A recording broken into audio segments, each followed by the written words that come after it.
Assalamualaikum warahmatullahi wabarakatuh. Kembali lagi di Ruang Hukum, Informasi dan Edukasi di channel Bram Figma. Pada kesempatan ini saya tidak sendiri. Saya ditemani oleh seorang entrepreneur dan seorang yuris, yaitu mahasiswa hukum. Di samping saya ada Rama Pratama, mahasiswa akhir Fakultas Hukum dan Ilmu Sosial. Kesempatan ini kami akan bincang-bincang. Nanti Rama akan menyampaikan tentang karya ilmiahnya, ya, yang berkaitan dengan uang palsu. Benar ya, Ma ya? Iya, Pak. Oke, langsung saja kawan-kawan, kita dengar ya dari Rama tentang uang palsu itu seperti apa di dalam karya ilmiahnya.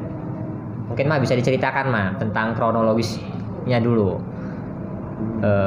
Di dalam karya ilmiah kamu, apa yang menarik sehingga kamu mengambil tentang uang palsu di sini? Jadi pada saat itu di Bukit Kemuning, Ya. Wawan dan Aji, karyawan toko Anugrah, itu menyetorkan uang palsu di sebuah toko itu kan. Nah, diketahuilah oleh si pemilik toko. Iya. Lalu dilaporkan ke pihak polisi oleh pemilik toko.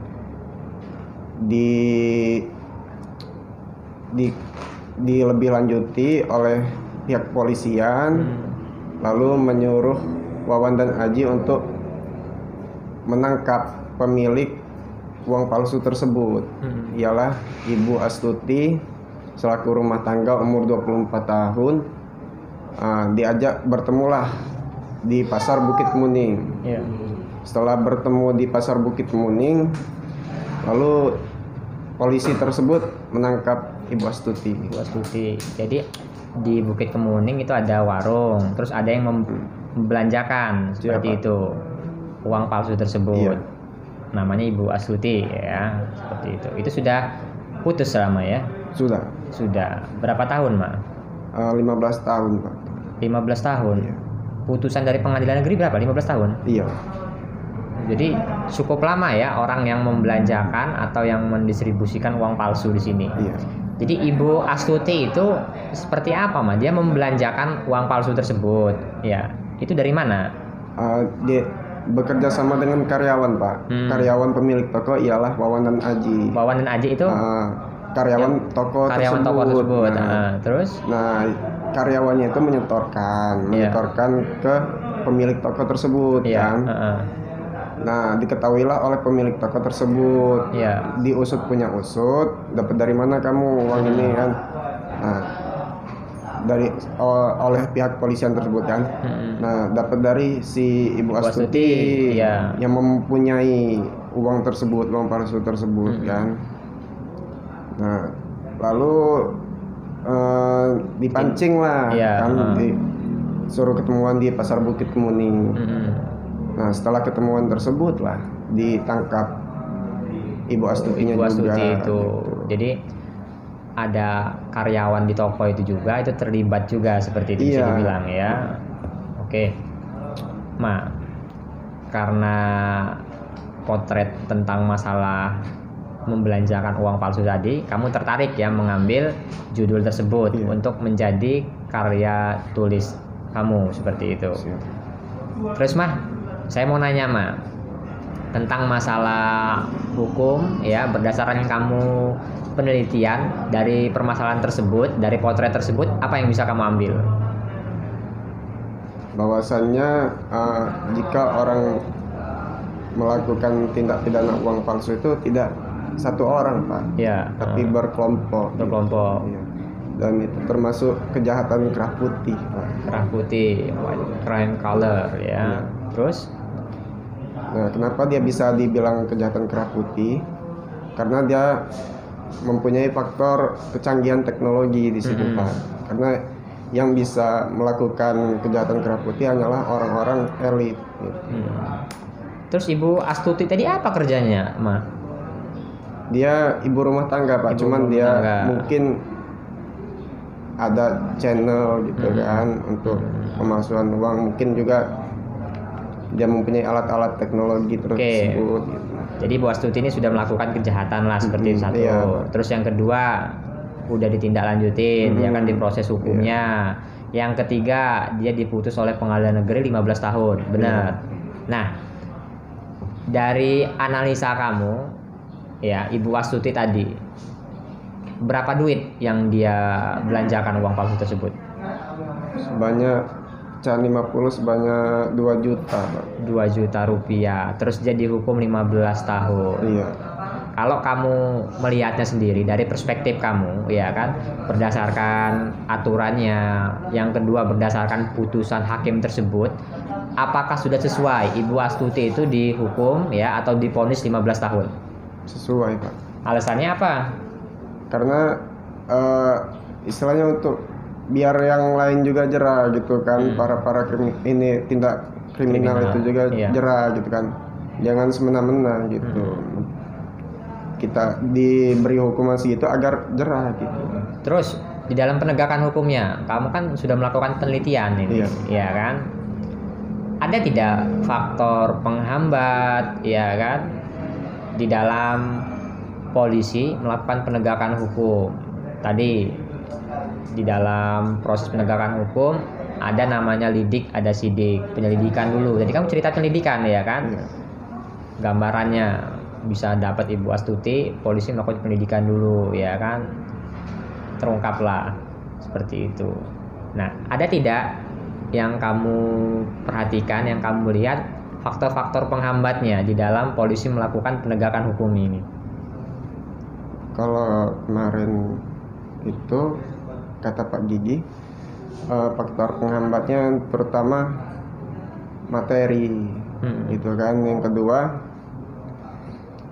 kedua juga ya nggak mungkin lah Pak, kita misalkan nggak punya materi terus itu tempatnya jauh kan, ya keterbatasan lah gitu Pak, keterbatasan dana gitu kan. Ya banyak sih kemarin Pak. Tadi kamu sudah jelaskan beberapa hal tentang masalah penegakan hukumnya. Terus kalau dari perspektif kamu sendiri dalam karya tulis kamu, faktor terjadinya tindak pidana uang palsu ini apa, Mah? Yang kamu lihat? Yang terutama faktor ekonomi, Pak. Ya sekarang ini di pasca corona seperti ini makin sulit kan, yang pastinya ekonomi semualah, seluruh masyarakat kan. Nah itulah yang menyebabkan segala cara dihalalkan kan, termasuk dalam tindak kejahatan. Nah yang kedua itu faktor lingkungan. Kenapa kita bilang dia faktor lingkungan? Ya lingkungan yang sehat cerminan untuk diri kita juga kan. Kita bergaul sama orang jahat, lambat laun pasti akan ikut jahat kan. Kita bergaul dengan orang yang baik, pasti lambat laun juga mau nggak mau kita harus menjadi baik juga kan. Nah, terus itu ada juga faktor teknologi Pak. Di dunia sekarang yang sudah semakin canggih kan, ya semakin mudah gitu, modern untuk makin mirip dengan aslinya untuk memalsukan uang tersebut kan gitu. Nah itu juga ada unsur-unsurnya Pak, kenapa orang melakukannya itu kan. Yang pertama terlantarnya anak-anak gitu kan, kurangnya pendidikan anak-anak di usia dini kan. Terus itu unsur kesengsaraan kan, orang yang hidup di bawah tarif garis kemiskinan gitu kan, ya sehingga mereka tegal gitu kan untuk melakukannya gitu kan. Ya mau nggak mau kan, daripada nggak makan gitu kan Pak.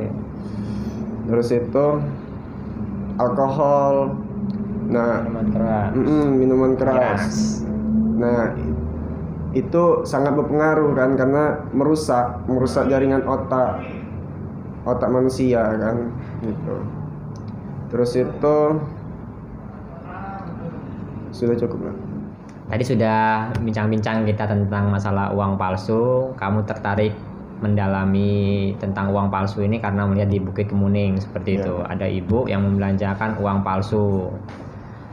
Apakah dia tahu atau tidak, itu sudah melakukan namanya kejahatan atau tindak pidana tadi, melanggar aturan undang-undang tentang mata uang, dan dia dipidana seperti itu. Terakhir Ma, untuk aturan hukumnya sendiri dan harapan kamu ke depan apa Ma? Kalau untuk aturan hukumnya sendiri,